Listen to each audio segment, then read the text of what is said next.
As a first-line centerman of the Montreal Canadiens, David Desharnais has had his fair share of haters. Safe to say, primarily because of his size. On this week's Pretender Contender segment, we're talking David Desharnais. We welcome back Andie Bennett, Jay Farrar, and David Hurley, RBTL contributor. All right, safe to say you cover the team quite a bit. Yes. A lot of people say his size, but he makes his teammates around him better. Do you think he's a pretender or is he a contender? Here's the thing with David Desharnais. Do I wish he was a little bit stronger on the puck? Yes. Do I wish sometimes he would just shoot the puck when he's coming in on opposing goaltenders instead of, getting a little too cute with it? Yes. But you talk to some of his line mates. I spoke with Max Pacioretty about him just a couple weeks ago.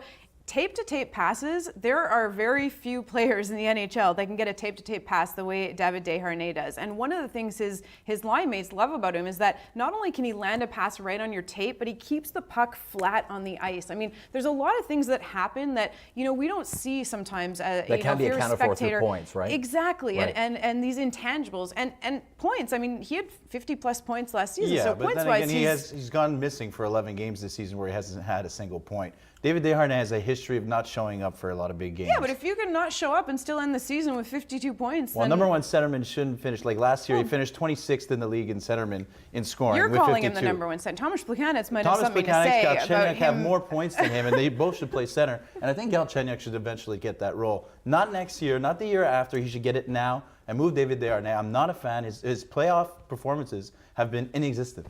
He's not there to play. I think he's a contender, and I think he's a contender because of Max Pacioretty.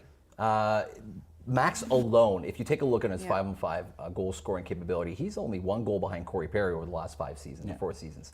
Stamkos, of course, is in his own category, number one with 73 goals. Or you take a look at the average and you take a look at how he makes the players around him better. And not only that, but face-offs in the offensive zone, he is incredible with regards to being able to control the puck in the defensive zone and winning those draws at key moments, which for the average viewer, the average fan might not notice how important that is. Yeah, I think it's not only about him. I think it's about what he does to that line. Do you agree? Yes, absolutely. Every Gretzky needs their Jari Kurri. He serves a certain purpose. He doesn't fit the typical bill of what a big, strong, number one centerman, Western Conference type guy should be. But he's not afraid to get down low.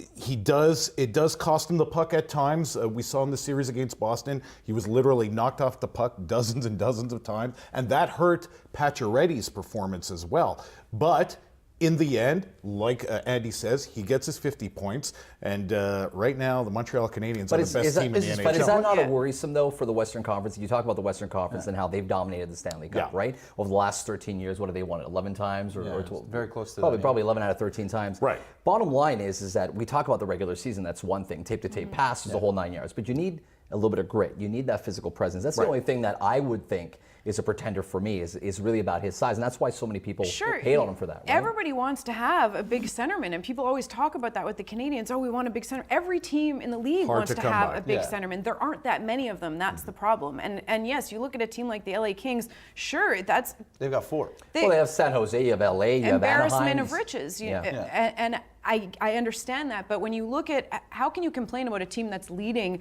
the league right now? Yes, he's a small centerman, but the Canadiens are making it work with certain ingredients that somehow come together and it works. That's what a team is. I understand what you're trying to say, but the thing is with David Desharnais, like you said when you were talking about the playoff performances, if we go back to 2 years ago against Ottawa, he didn't even have a shot the whole series, or he had one shot the whole series in 5 games. One shot on net from your number one centerman, that shouldn't be happening. And last year, he had 8 points in 17 games.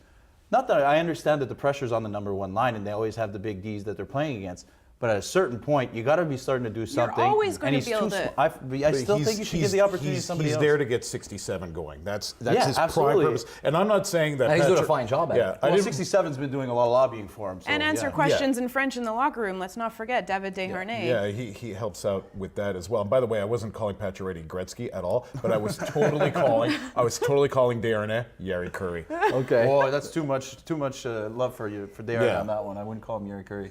We look at the Canadiens and we look at Desharnais. You look at the special ingredients you're talking about, how it's a team effort, right?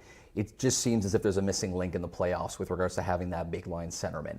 Over the course of time, do you see, you talked about Galchenyuk, you talked about some key moves.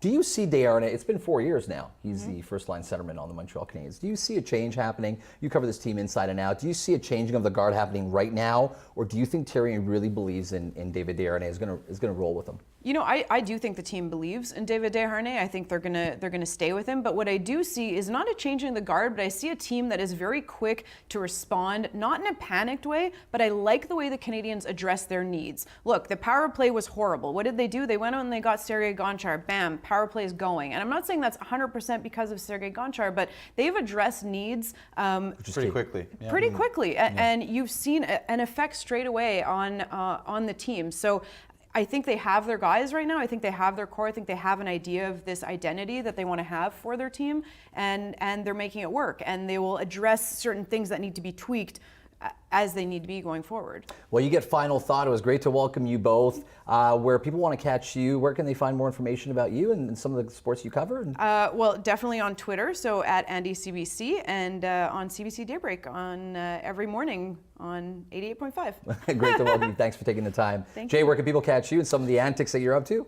Antics. And I like the set, by the way. Where does Captain Picard sit? Okay, so that's it. There's your insight. There's a little inside joke, right? At the Farrar side, you can follow me on. You can catch me every weekend morning on The Locker Room with Abe Hefter on TSN 690. Thanks for taking the time, guys. Thank you. Stay with us after the break. My face-off segment is up next.